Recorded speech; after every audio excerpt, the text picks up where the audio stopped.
Actualité du monde, 20 décembre. Géopolitique, économie, religion, sport et mobilisation sociale. L'essentiel de ce qui se passe dans le monde, expliqué simplement. Abonne-toi à News Moving pour rester informé chaque jour.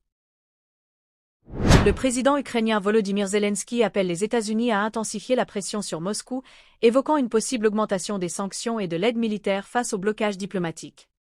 Les forces américaines ont intercepté un deuxième pétrolier sanctionné au large du Venezuela, dans le cadre d'une pression accrue du gouvernement Trump sur le régime de Nicolás Maduro.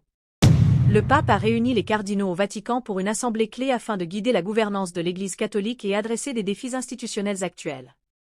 Lors de la compétition de frisky half-pipe à Copper Mountain, Colorado, Zoé Atkin, Grande-Bretagne, et Alex Ferreira, USA, ont remporté leurs épreuves respectives, marquant un week-end fort pour les sports d'hiver. Des blocages et actions de protestation continuent dans le sud-ouest de la France, les agriculteurs n'étant pas satisfaits des récentes propositions gouvernementales suite aux mobilisations sociales. Selon les revues du jour, plusieurs autres thèmes font la une ce 20 décembre, météo, économie, culture, sport et faits divers à suivre. Autres informations importantes à retenir.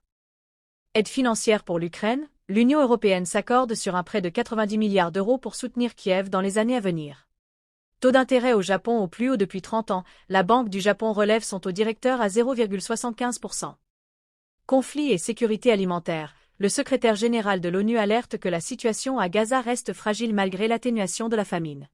Événement astronomique, la pluie de météores des Géminides donne un spectacle céleste attendu ce soir.